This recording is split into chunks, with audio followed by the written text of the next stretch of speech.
Hello students, welcome to organic chemistry class.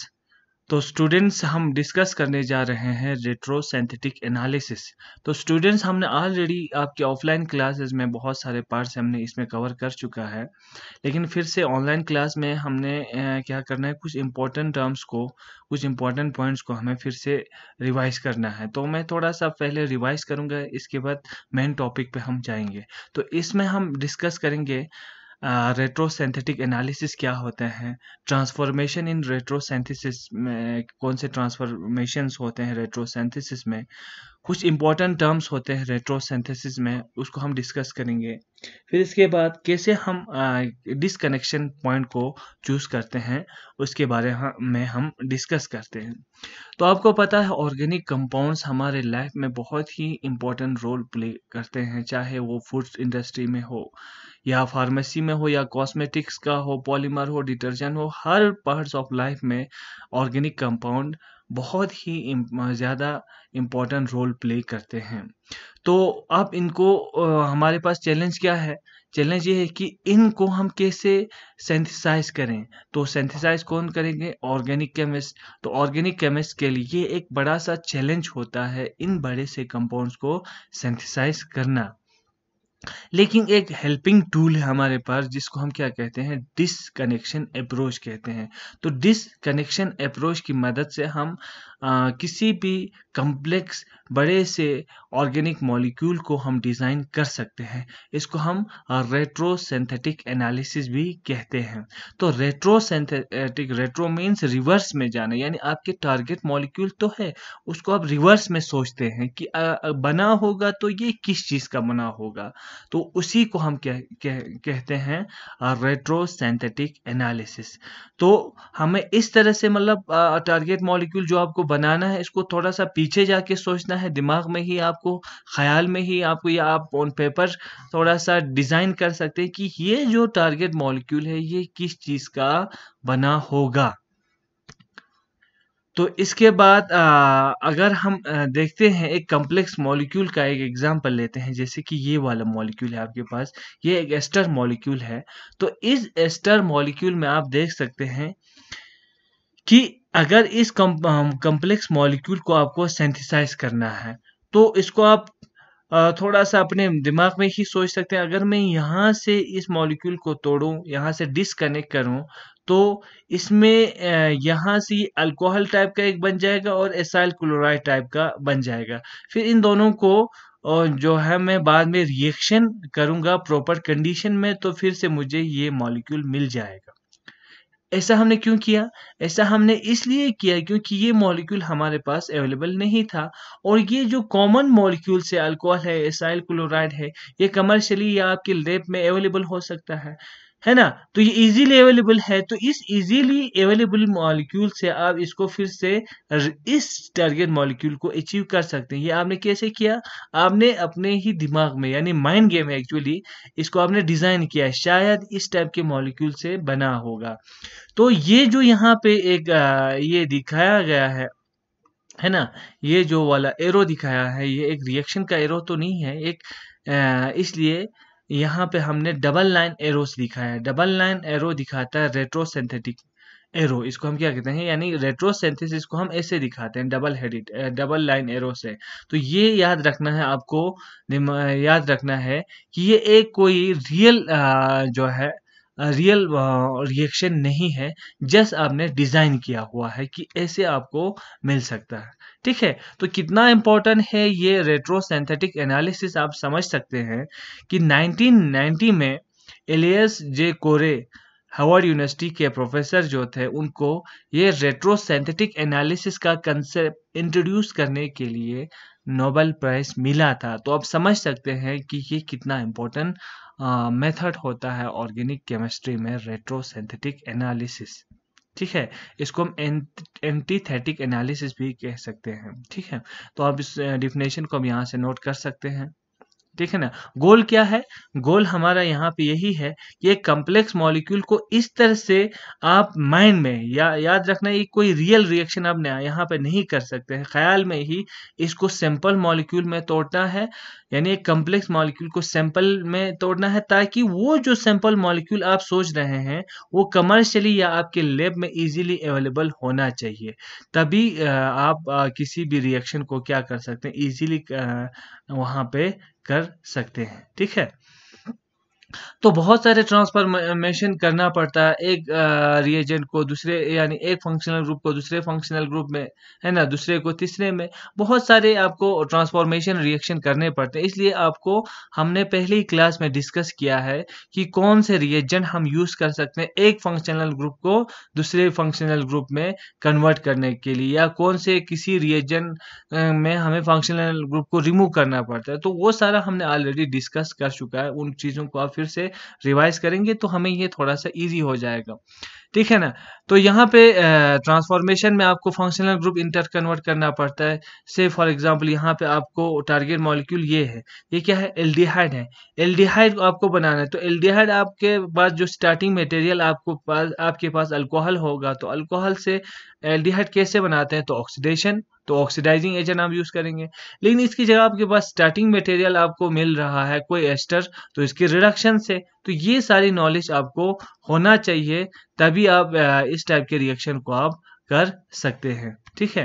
दूसरा है functional group addition करना पड़ता है। कभी कभी एक फंक्शनल ग्रुप को यहाँ पे आपको क्या करना पड़ता है? एडिशन करना से यहाँ पे आपको डबल बॉन्ड इंट्रोड्यूस करना है। तो फंक्शनल ग्रुप एडिशन के लिए अलग से आपको रिएजेंट यूज करना पड़ेगा। वो रिएजेंट आप यूज करके आप इसको क्या कर सकते हैं? वो रिएजेंट यूज करके आप यहाँ पे फंक्शनल ग्रुप की एडिशन कर सकते हैं। ठीक है। तो ये भी नॉलेज होना चाहिए। यहाँ पे नीचे आप देख सकते हैं, यहाँ पे ये मिथाइल ग्रुप है। मिथाइल पे आपने वो अल्कोहल का इंट्रोडक्शन किया, तो ये सारी चीज़ें आपको करना पड़ता है। इन सब का नॉलेज आपको होना चाहिए। तो हमने जो डिस्कस किया है बहुत सारे रिएजेंट, इनको आपको अच्छे से याद करना पड़ेगा। या कभी कभी फंक्शनल ग्रुप को हमें क्या करना पड़ता है? रिमूव करना पड़ता है। से फॉर एग्जांपल आपको यहाँ पे अल्कोहल ग्रुप की ज़रूरत नहीं है, जो आपका टारगेट मॉलिक्यूल है उसमें कोई अल्कोहल ग्रुप नहीं है, अब उसको रिमूव करना है, तो कोई ऐसा रिएजेंट आपको यूज़ करना पड़ेगा जो इस फंक्शनल ग्रुप को रिमूव करेंगे। तो ये नॉलेज भी आपको होना चाहिए। यहाँ से OH से आपको दोबारा CH3 बनाना है, तो ये सारे नॉलेज आपको होना चाहिए। कैसे हम फंक्शनल ग्रुप को एडिशन कर सकते हैं, कैसे हम फंक्शनल ग्रुप को क्या कर सकते हैं? रिमूव कर सकते हैं। तो इस तरीके से आप रेट्रोसिंथेटिक एनालिसिस को अचीव कर सकते हैं। कभी कभी हमें फंक्शनल ग्रुप की ट्रांसपोजिशन करना पड़ती है, यानी उसकी पोजीशन यहाँ हमें चाहिए, यहाँ से शिफ्ट करके हमें यहाँ लाना पड़ता है। तो उसके लिए भी पार्टिकुलर रिएजन आप यूज करके ट्रांसपोजिशन आप कर सकते हैं। तो इसको हम क्या कहते हैं? ट्रांसपोजिशन कहते हैं। अब कुछ इंपॉर्टेंट टर्म्स आपको याद रखना है रेट्रोसिंथेसिस में। तो डिस्कनेक्शन, बार बार हम बोल रहे हैं डिस्कनेक्शन। तो डिस्कनेक्शन हुआ कि कोई आपके पास टारगेट मॉलिक्यूल है, उसको हम कैसे डिस्कनेक्ट करें, कौन से, यहाँ से डिस्कनेक्ट करें या यहाँ से डिस्कनेक्ट करें, ताकि वो जो टारगेट मॉलिक्यूल है सिंपल मॉलिक्यूल में कन्वर्ट हो सके। वो जो सिंपल मॉलिक्यूल है वो आपको इजीली अवेलेबल होना चाहिए। तो इसी मेथड को हम क्या कहते हैं? डिस्कनेक्शन। डिस्कनेक्शन मीन्स जो आप बॉन्ड बनाते हैं ना उसका रिवर्स, जो आप बॉन्ड बनाते हैं उसका रिवर्सल ऑफ बॉन्ड फॉर्मेशन। लेकिन याद रखना ये जो डिस्कनेक्शन है आप रियल में नहीं करते हैं, याद रखना it is a mind game, ये माइंड में ही आप कर रहे हैं। ठीक है। से फॉर एग्जांपल आपके पास ये टारगेट मॉलिक्यूल है, इसको आप सिंपल मॉलिक्यूल में आपको कन्वर्ट करना है। तो आप यहाँ से डिस्कनेक्शन यहाँ से दिखा रहे, डिस्कनेक्शन कर रहे हैं। डिस्कनेक्शन के बाद ये क्या है? ये क्योंकि ये रियल रिएक्शन नहीं है, तो आप किससे दिखाएंगे? एक डबल लाइन एरो से दिखाएंगे। यानी ये एक आप बोल रहे हैं कि ये रियल रिएक्शन नहीं, जस्ट हम एक डिजाइन दे रहे हैं आपको। ठीक है। तो ये आपको प्रपोजिट स्टार्टिंग मटेरियल हो सकते हैं या ये हो सकते हैं। इन दोनों में ये दोनों आपको प्रपोजिट स्टार्टिंग मटेरियल हो सकते हैं। ये फिर से यहाँ से आपको यहाँ पे अटैक करेंगे, फिर आपको क्या बनेगा? आपका टारगेट मॉलिक्यूल फिर बन जाए। तो आपको याद रखना है, आपको एक अच्छा नॉलेज होना चाहिए बहुत सारे रिएक्शंस के, तभी आप किसी रिएक्शन को यानी इस टाइप के डिज़ाइन को आप कर सकते हैं। तो आपको बहुत सारे जो आपने 11-12 से पढ़ा है अभी तक, वो सारे रिएक्शंस आपको दिमाग में होना चाहिए कि कौन सा रिएजेंट किसके साथ मिलने से क्या बनता है, ऑक्सीडेशन किसका हमें करना पड़ता है, रिडक्शन किसका हमें करना पड़ता है, ताकि हमें टारगेट मॉलिक्यूल अचीव हो जाए। तो ये सारे नॉलेज आपको होना चाहिए। तो रेट्रोसिंथेटिक एनालिसिस एंटी या थेटिक एनालिसिस क्या होता है? Is a problem resolving method for converting the structure of A target molecule to sequence of gradually simple structure through a path which eventually leads to simple or commercially available starting material for a chemical synthesis। ठीक है, ये याद रखना है आपको, ताकि यानी एक कम्प्लेक्स मॉलिक्यूल को सिंपल मॉलिक्यूल में आपको मतलब तोड़ के डिज़ाइन करना है कि ये एक्चुअल मॉलिक्यूल को मैं कैसे बनाऊं। तो ये जस्ट क्या है, एक माइंड गेम है, जो आप माइंड में ही या आप अपने पेपर पे इसको ऐसे डिस्कनेक्ट करके प्लान करते हैं। यानी जैसे आप घर का नक्शा बनाते हैं ना कि ये ऐसे बनाएंगे, इसको यहाँ पे ये रखेंगे, तो वो सारा इसी टाइप का एक आपको एक पार्टिकुलर कंपाउंड बनाना है, तो उसको आप पेपर पे डिज़ाइन करते हैं। तो ये कोई रियल रिएक्शन नहीं होता, जस्ट एक आपका आपके नॉलेज के बेस पे एक डिज़ाइन होता है। तो बहुत तरीके से आप इसको डिज़ाइन कर सकते हैं। अब दूसरा इसमें कंसेप्ट आता है सिंथोन्स। सिंथोन्स क्या होता है? जो आपने अभी बताया हमने कि ये आपका टारगेट मॉलिक्यूल आपने यहाँ से तोड़ा, तो यहाँ पे दो मॉलिक्यूल यानी दो स्पीशीज बनेंगे ना, मॉलिक्यूल तो हम नहीं बोलेंगे क्योंकि ये रियल नहीं है, तो दो स्पीशीज बनेंगे ना। तो ये जो दो स्पीशीज है जो बना है, इनको हम क्या कहते हैं? सिंथोन्स। यानी एक्चुअल मॉलिक्यूल को, टारगेट मॉलिक्यूल को आप जब डिस्कनेक्ट करके एक कुछ स्पीशीज में कन्वर्ट करते हैं, उन स्पीशीज को हम क्या कहते हैं? उन स्पीशीज को आप कहते हैं सिंथोन्स। यानी डिस्कनेक्शन करने के बाद जो बनता है उसको हम क्या कहते हैं? सिंथोन्स कहते हैं। तो याद रखना, ये कोई रियल मॉलिक्यूल नहीं है, it is just a hypothetical structure.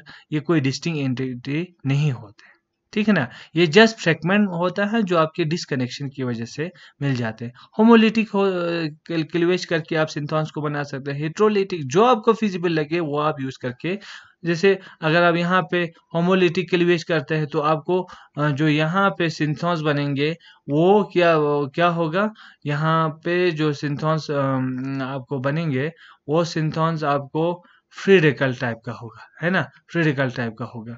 और अगर हेट्रोलिटिक टाइप का आप अगर यहाँ पे डिस्कनेक्शन करते हैं तो एक पॉजिटिव होगा, दूसरा जो होगा नेगेटिव होगा, चार्ज स्पीशीज बनेंगे वो सिंथोन्स। याद रखना, जस्ट एक हाइपोथेटिकल है, ये रियल मॉलिक्यूल नहीं है। या कंसर्टेड टाइप का भी आप बना सकते हैं। फॉर एग्जाम्पल आपको इस टाइप का मॉलिक्यूल बनाना है, तो आप ऐसे इसको प्लान कर सकते हैं, मैं यहाँ से इसको यहाँ से यहाँ शिफ्ट करूँ, ठीक है, या यहाँ से यहाँ शिफ्ट करूँ, तो आपको यहाँ पे इस टाइप का यहाँ पे इस टाइप का आपको बन सकते हैं दो, सॉरी, ऐसे प्लस इस टाइप के दो सिंथोन्स आपको मिल सकते हैं कंसर्टेड ट्रांसफॉर्मेशन में। तो बहुत सारे मेथड आप जो भी आपको फिजिबल लगता है, जो आपको इजी लगता है, उस मेथड्स को आप यूज कर सकते हैं, ठीक है। तो अब याद क्या रखेंगे? सबसे पहले हमारे पास टारगेट मॉलिक्यूल होता है, ठीक है, फिर इसके बाद इसको हम ट्रांसफॉर्म करते हैं यानी डिसकनेक्शन कहते हैं, क्या कहते हैं? डिस कनेक्शन करते हैं। डिसकनेक्शन करने के बाद आपको सिंथोन मिलता है। अब सिंथोन जो है, हमने अभी कहा कि ये रियल नहीं है, या हाइपोथेटिकल होता है, तो इसके मुकाबले में, है ना, इस सिंथोन्स के मुकाबले में हमें क्या होना चाहिए? रियल मॉलिक्यूल होना चाहिए ना। उस रियल मॉलिक्यूल को हम क्या कहते हैं? सिंथेटिक इक्विवेलेंस कहते हैं, जिसको हम अब एक्चुअल रिएक्शन में इनको मिला के आप अपना टारगेट मॉलिक्यूल यूज करें। तो ये सिंथेटिक इक्विवेलेंस रियल होता है, सिंथोन्स रियल नहीं होता है। और यहाँ से यहाँ तक का सफर जो होता है वो आपका क्या कहता है? हाइपोथेटिकल डिजाइन होता है। आप अपने माइंड में ही इसको आप प्रिपेयर करते हो, ठीक है। तो अब हम ये कह सकते हैं सिंथेटिक इक्विवेलेंस जो होता है वो केमिकल स्पीशीज होते हैं, वो एक्चुअली इन रिएक्शन हम यूज करते हैं for achieving, for forming a target molecule, ठीक है ना। ये एक्चुअल अब रिएजेंट होता है सिंथेटिक इक्विवेलेंस। अब यहाँ पे हम कुछ एग्जांपल लेके आपको ये कर सकते हैं। फॉर एग्जांपल आपके पास ये वाला कोई ऑर्गेनिक कंपाउंड है, से फॉर एग्जांपल, और यहाँ पे से फॉर एग्जांपल OH है, इस टाइप का एक टारगेट मॉलिक्यूल है ना। इसको आपको डिसकनेक्शन करना है, तो यहाँ हम डबल लाइन एरो से दिखाएंगे। इसको थोड़ा अच्छे से करेंगे, तो डबल लाइन एरो से दिखाएंगे, ठीक है। तो इसको हम डिसकनेक्ट कहाँ से कर सकते हैं? से फॉर एग्जांपल हम यहाँ से इसको डिसकनेक्ट कर रहे हैं, यहाँ से, तो आपको क्या बनेगा यहाँ पे? ये आपका बनेगा यहाँ पे OH, ठीक है। तो यहाँ पे आपने हाइड्रोलिसिस की इसकी पॉजिटिव चार्ज, और यहाँ पे आपका ये वाला स्ट्रक्चर रह जाता है। एक कार्बन है यहाँ पे, दूसरा कार्बन, तीसरे पे आपको 3 कार्बन का ब्रांच है ना। से फॉर एग्जांपल ये नेगेटिव। अब ये आपका क्या बना है? ये दो, ये और ये, इसको हम क्या कहते हैं? इसको हम कहते हैं सिंथॉन्स। जो आपको हाइपोथेटिकल स्पीशीज बना डिस्कनेक्ट करने के बाद, इसको सिंथॉन्स कहते हैं। ये रियल मॉलिक्यूल नहीं है। अब इससे, ये तो रियल नहीं है, तो रियल क्या होगा? इसके इक्विवेलेंट्स आपको ढूंढना है, आपके लैब में अवेलेबल है कि नहीं। तो इसका इक्विवेलेंट क्या हो सकता है? इसका सिंथेटिक इक्विवेलेंट्स क्या हो सकते हैं? इसका सिंथेटिक इक्विवेलेंट्स ये हो सकता है, कोई एल्डिहाइड का स्पीशीज हो सकता है। क्यों? क्योंकि बाद में यहाँ पे हम कोई ये न्यूक्लियोफाइल को यहाँ पे अटैक करने के बाद यहाँ से यहाँ चला जाएगा, ये फिर OH बनेगा, यहाँ पे पॉजिटिव चार्ज आएगा ना। तो ये इसका सिंथेटिक इक्विवेलेंट हो गया। तो यानी इस कार्बन पे आपको पॉजिटिव चार्ज चाहिए, इस कार्बन पे, है ना। तो इस कार्बन पे आपको पॉजिटिव चार्ज, इस कार्बन पे पॉजिटिव चार्ज आपको जब यह एज एन एल्डिहाइड लेते हैं मिल जाते हैं। इसका सिंथेटिक इक्विवेलेंट क्या हो सकते हैं? आपको ये है, यानी इस कार्बन पे आपको नेगेटिव चार्ज चाहिए, है ना। इस कार्बन पे क्या चाहिए आपको? नेगेटिव चार्ज चाहिए। तो अब नेगेटिव चार्ज यहाँ पे कैसे लेंगे? तो यहाँ पे हमने ऑलरेडी डिस्कस किया है, हम क्या यूज कर सकते हैं? Grignard reagent MgBr। तो यहाँ पे अब इस कार्बन पे जो होगा, इस कार्बन पे अब हमारे क्या हो जाएगा? नेगेटिव चार्ज आएगा। तो ये जो पार्ट है, ये आपका, और ये आपका जो है वो क्या हो गया? सिंथेटिक इक्विवेलेंट हो गया, ठीक है। तो बहुत सारे आप मेथड यहाँ पे यूज कर सकते हैं, जहां से भी आपको जो आपके सिंथॉन्स आप प्रपोज कर रहे हैं वो मिल जाए है, उसको हम क्या कहते हैं? सिंथेटिक इक्विवेलेंट्स कहते हैं, ठीक है ना। तो इस तरह से आप इसको याद कर सकते हैं। अब नेक्स्ट देखते हैं एग्जाम्पल में।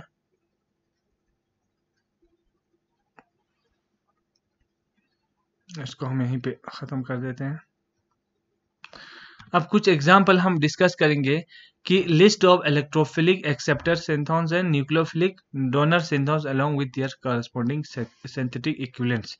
उसको हम यहाँ पे थोड़ा सा आपके लिए डिस्कस करेंगे, क्योंकि आपको पता होना चाहिए कि सिंथॉन्स का इक्विवेलेंट क्या हो सकते हैं ना, उसका सिंथेटिक इक्विवेलेंट्स क्या हो सकता है। फॉर एग्जांपल अभी हम डिस्कस करेंगे जैसे एक्सेप्टर मींस इनके पास अब इलेक्ट्रॉन की कमी होगा, है ना, पॉजिटिव चार्ज टाइप का होगा। से फॉर एग्जांपल अगर आपको सिंथॉन्स मिलता है R पॉजिटिव, इस टाइप का आपको सिंथॉन्स मिलते हैं, है ना, यानी अल्काइल कैटायन टाइप का सिंथॉन्स मिलता है। तो इसका सिंथेटिक इक्विवेलेंट क्या हो सकती है? यानी आपको R पे क्या होना चाहिए? पॉजिटिव चार्ज आना चाहिए। इस R पे पॉजिटिव चार्ज, जब इसके पास कोई इलेक्ट्रॉन विड्रॉइंग ग्रुप या मोर इलेक्ट्रोनेगेटिव ग्रुप अटैच होता है, तो आपको क्या मिल सकते हैं? इसका सिंथेटिक इक्विवेलेंट आप इस तरह से कर सकते हैं, है ना।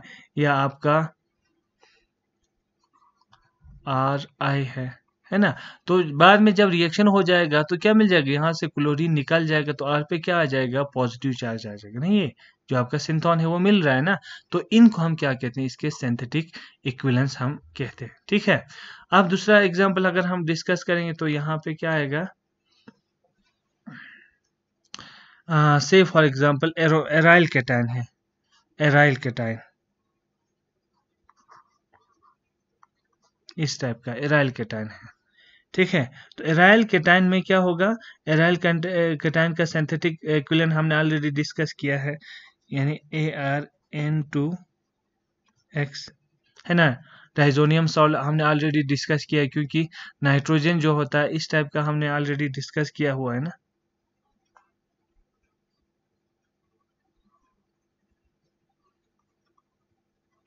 ट्रिपल बॉन्ड N, तो यहाँ पॉजिटिव चार्ज, यहाँ पे X आता है ना, और यहाँ पे पॉजिटिव चार्ज। ठीक है, तो यहाँ पे इसको थोड़े से हीट करने से नाइट्रोजन जो होता है वो हाईली या हम ये कहेंगे गुड लिविंग ग्रुप है, तो यहाँ से नाइट्रोजन निकल जाएगा, एराइल पे पॉजिटिव चार्ज आएगा, एराइल कैटायन आपको मिल जाता है। तो ये इसका क्या हो गया, सिंथेटिक इक्विवेलेंस हो गया। सिमिलरली अगर आप यहाँ पे देखेंगे, फॉर एग्जांपल CH2OH इस टाइप का होगा, इसका आपको सिंथेटिक इक्विवेलेंस आपको निकालना है, तो क्या आ जाएगा, इस टाइप के CH2 है, ये C है। ठीक है, तो इस टाइप का आपको इपॉक्साइड टाइप के आप कंपाउंड से इसको बना सकते हैं, है ना। क्यों, क्योंकि जब ये चेन यहाँ पे कोई इलेक्ट्रोफाइल अटैक करेंगे तो ये रिंग यहाँ से ओपन हो जाएगा। जब ये रिंग ओपन हो जाएगा, O पे नेगेटिव चार्ज आएगा, है ना, O पे नेगेटिव आएगा, तो कोई भी एसिड यहाँ पे अटैक करके OH बनेगा, यहाँ से इलेक्ट्रॉन चला गया तो इस पे कौन सी चार्ज आएगा, यहाँ पे आपका पॉजिटिव चार्ज आएगा। तो ये सिंथेटिक इक्विवेलेंस आप इस तरह से प्रिपेयर कर सकते हैं, है ना। यह आपका इस टाइप का होगा, आपके पास R2 है, R2 है, यहाँ पे C पॉजिटिव है, OH है, फॉर एग्जांपल इस टाइप का आपके पास सिंथोन्स है। तो आप कैसे प्रिपेयर कर सकते हैं इसको, तो सिंपल सा है, RC double bond OH, aldehyde type का। देखिए कैसे ये इसका सिंथेटिक इक्विवेलेंस हो गया, ये यहाँ से यहाँ शिफ्ट हो जाएगा, है ना। तो क्या बनेगा, R पे O पे कौन सी चार्ज आएगा, नेगेटिव चार्ज, है ना, और यहाँ पे आप क्या क्या आएगा, पॉजिटिव चार्ज, और यहाँ पे हमें सॉरी R2 है, तो यहाँ पे R2 लेना पड़ेगा, 2 सॉरी 2 R हमें लेना पड़ेंगे, यहाँ पे ठीक तरह से लिखते हैं। तो यहाँ पे हमें लिखना पड़ेगा R, यानी R कितने हैं, अल्काइल ग्रुप 2 है, यहाँ पर भी R हो जाएगा। तो कोई एसिड आके यहाँ पे अटैक करेंगे तो यही बन गया ना R2COH। तो इस टाइप का आपको सिंथेटिक इक्विवेलेंट हो सकते हैं। इसका सिंथेटिक इक्विवेलेंट क्या हो सकते हैं, ये यहाँ पे आपको ये R है, CH2 है, और यहाँ पे C डबल बॉन्ड O है। अब यहाँ पे आपको पॉजिटिव चार्ज चाहिए यहाँ पे, तो कैसे आप इसका सिंथेटिक इक्विवेलेंस आप देखोगे, तो सिंपल सी बात है, ये तो CH2 है ना, और इस पे एक पॉजिटिव चार्ज है, तो इस CH2 पे कुछ ऐसा होना चाहिए जो इससे इलेक्ट्रॉन विड्रॉ करे, तो कोई ब्रोमीन एटम हो, है ना, तो बाकी तो इसका क्या हो जाएगा, सेम हो जाएगा। बाकी क्या हो जाएगा, CH2 है, फिर इसके बाद ये यहाँ पे है, C डबल बॉन्ड O है, R है ना, तो ये सारा आ जाएगा, ये यहाँ से निकल जाएगा, यहाँ पे कौन सी चार्ज आएगा, पॉजिटिव। तो इस तरह से इन सिंथोन्स को आप रियल मॉलिक्यूल से क्या कर सकते हैं, यानी ये रियल नहीं है, ये वाला रियल है, यानी इन जो आपने हाइपोथेटिकल स्ट्रक्चर आपने प्रपोज किए थे उनको रियल स्ट्रक्चर से आप इनको क्या कर सकते हैं, प्रिपेयर कर सकते हैं। इन्हीं को हम क्या कहते हैं, इनका सिंथेटिक इक्विवेलेंस कहते हैं। ठीक है। या बहुत सारी आप इसमें यहाँ पे से फॉर एग्जांपल आपके पास CH2 है, CH2 है, फिर इसके बाद डबल बॉन्ड रखो यहाँ पे, फिलहाल हम इसको यहाँ रखते हैं CH2, CH2। फिर इसके बाद यहाँ पे C है और यहाँ पे ट्रिपल बॉन्ड N है और यहाँ पे आपको पॉजिटिव चार्ज मिला है। अब यहाँ पे आपको इस टाइप के मॉलिक्यूल में यहाँ पे आपको पॉजिटिव चार्ज क्रिएट करना है। तो इस टाइप का सिंथेटिक इक्विवेलेंस आप सिंपली तरीके से CH2 double bond CH2 double bond है, यहाँ पे आपका क्या है, ट्रिपल बॉन्ड है और यहाँ पे आपका यहाँ पे क्या है, N है ना। सॉरी, यहाँ पे एक हमने C मिस कर दिया है, तो यहाँ पे क्या आएगा, तो C ट्रिपल बॉन्ड N आएगा। आपको पता है ये इलेक्ट्रॉन विड्रॉइंग ग्रुप है, यहाँ से यहाँ चला जाएगा, ये यहाँ से यहाँ चला जाएगा, तो अंत में यहाँ पे क्या आएगा, पॉजिटिव चार्ज आएगा। दैट मीन्स आपका सिंथेटिक इक्विवेलेंस ये हो गया। तो इस तरीके से आप इन सारी चीज़ों को कर सकते हैं, ठीक है। तो इसके बाद हम कुछ एक्सेप्टर सिंथॉन्स के बारे में डिस्कस कर सकते हैं। ये है से फॉर एग्जांपल R पे नेगेटिव चार्ज करना है, तो R पे पॉजिटिव करना है तो हमें इलेक्ट्रॉन विड्रॉइंग ग्रुप यहाँ पे लगा देते थे ना। अब इलेक्ट्रॉन यानी यहाँ पे अगर हमें पॉजिटिव चार्ज लाना है तो इलेक्ट्रोनेगेटिव एलिमेंट यहाँ पे हम जोड़ देते थे, RX है ना, अल्काइल ग्रुप या हैलाइड ग्रुप्स। लेकिन अब इस पे हमें नेगेटिव चार्ज क्रिएट करना है, तो नेगेटिव चार्ज क्रिएट करने के लिए हमें यहाँ पे ग्रिग्नार रिएजेंट यानी इलेक्ट्रो पॉजिटिव यहाँ पे एलिमेंट्स को यहाँ पे हमें ऐड कर देना पड़ता है। तो उस समय अब क्या आएगा, इस पे क्या आ जाएगा, नेगेटिव चार्ज आएगा। Cn पे नेगेटिव चाहिए तो Cn, इस पे नेगेटिव चाहिए तो RCH। क्यों? क्योंकि this carbon is highly electronegative, यहाँ से यहाँ चला जाएगा, इस पे नेगेटिव चार्ज है। तो ये आपका सिंथॉन हो गया, ये आपका सिंथेटिक इसका इक्विवेलेंट हो गया। ये हाइपोथेटिकल हो गया, ये रियल हो गया, है ना। यहाँ पे आपको नेगेटिव चाहिए, यहाँ पे नेगेटिव चाहिए, तो आप यहाँ पे इस तरह से कर सकते। ये कैसे आप कर रहे हैं, ये आप कैसे बोल रहे हैं कि यहाँ पे नेगेटिव चार्ज आएंगे, तो यहाँ पे आप देख सकते हैं ये जो होता है अल्फा हाइड्रोजन होता है। अल्फा हाइड्रोजन हाईली एसिडिक होता है, तो ये यहाँ से ऐसे निकल जाएंगे। तो कोई भी बेस जो है, कोई भी बेस इसमें से अल्फा हाइड्रोजन को क्या करते हैं, एब्स्ट्रैक्ट करते हैं, इसकी वजह से इस पे क्या आ जाते हैं, नेगेटिव चार्ज यानी H पॉजिटिव यहाँ से निकाल देते हैं। तो इस पे कौन से चार्ज आते हैं, आपने ये कहाँ पे पढ़ा होगा, आपने एल्डोल कंडेंसेशन में आपने ये पढ़ा होगा, है ना। CH2 पे कौन से चार्ज आएंगे, आप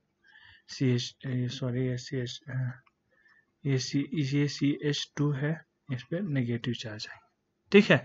तो इस तरह से आप इसको कर सकते हैं।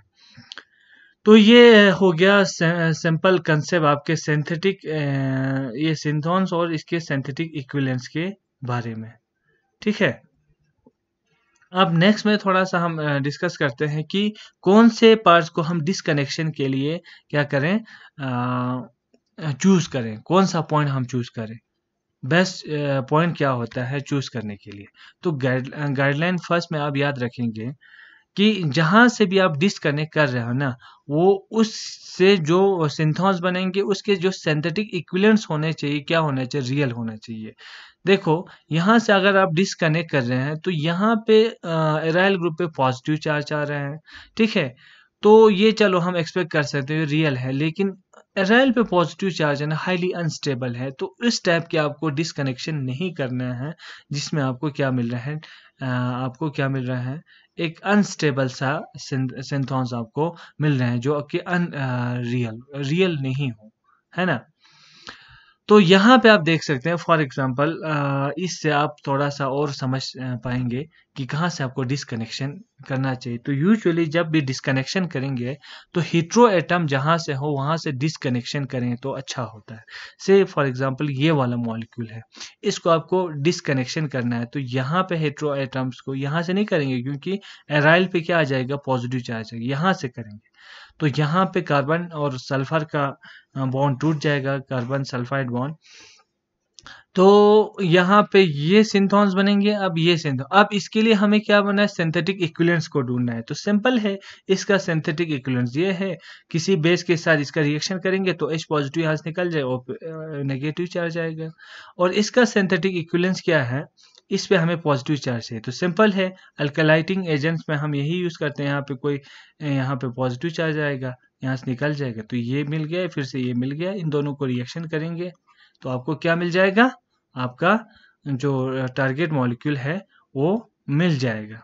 तो इस तरह से आपको प्लान करना है, यानी थोड़ा सा आपको नॉलेज होना चाहिए रिएक्शन के। तो अब यहाँ पे गाइडलाइन 3 में आप क्या करेंगे, जब भी आप डिसकनेक्ट करेंगे तो डिसकनेक्शन में याद रखना उस रूट को आपको फॉलो करना है जिसमें ये जो कीमो सिलेक्टिविटी का प्रॉब्लम है वो क्या हो जाए, ना है।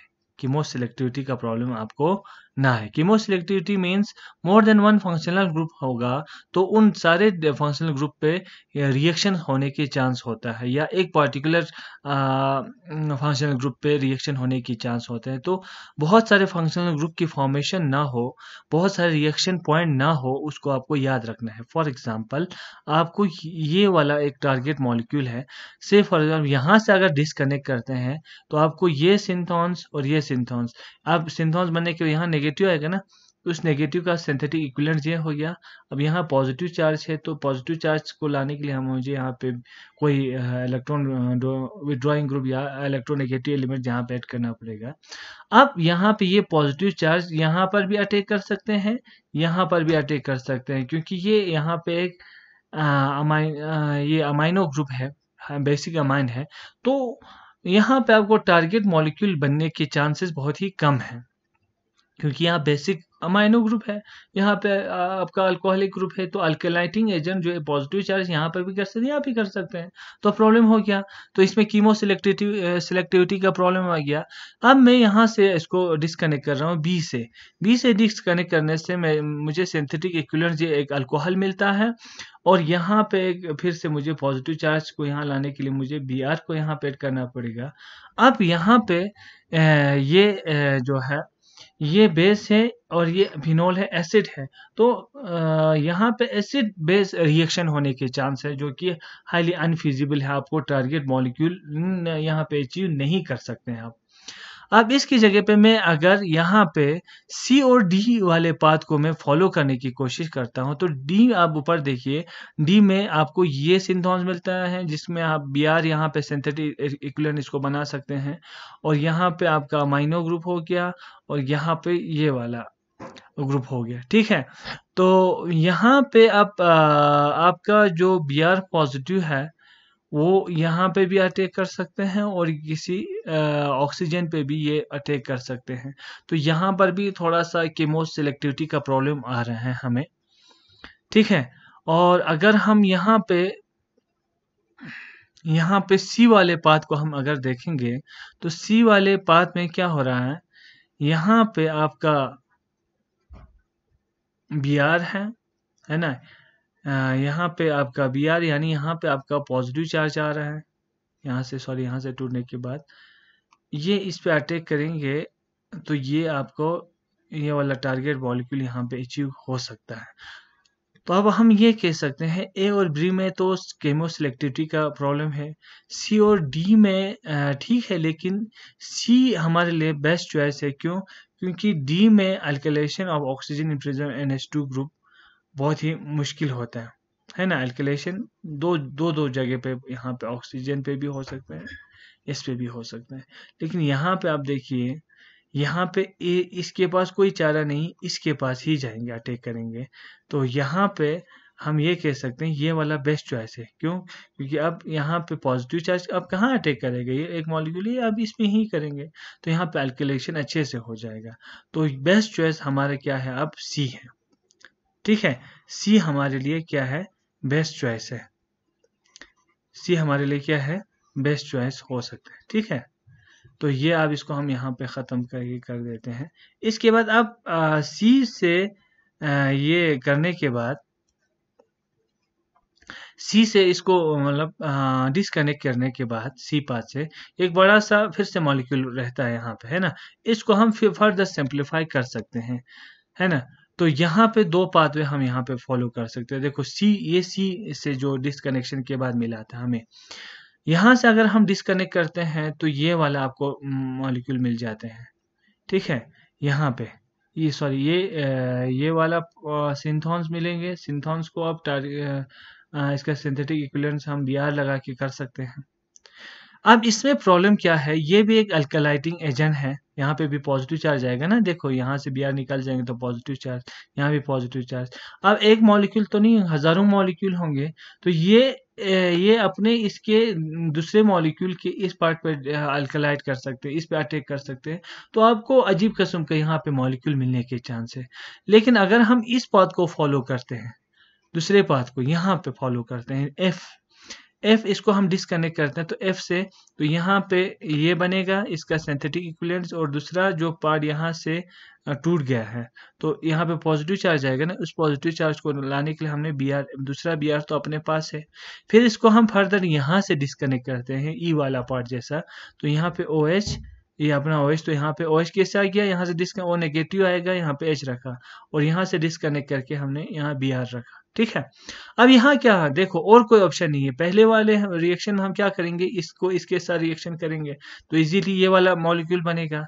इसके बाद यहाँ पे ये इजीली आप इस पे अटैक कर सकते हैं, है ना, ये वाला मॉलिक्यूल। हमें ये वाला टारगेट मॉलिक्यूल इजीली अचीव कर सकते हैं। तो इन शॉर्ट आपको याद रखना है, बहुत सारे डिस्कनेक्शन के पॉइंट हो सकते हैं, आपको ढूंढना है बेस्ट आपके लिए क्या रहेगा। बेस्ट आपको चूज करना है कौन से जगह से मुझे अच्छा सा प्रोडक्ट मिलने वाला है, और वो जो रिएजेंट मैं यूज करने वाला हूँ कौन सा मेरे लिए अच्छा होगा। तो इन चीजों को आप यहाँ से नोट कर सकते हैं। तो आज इतना ही। आप थैंक यू वेरी मच।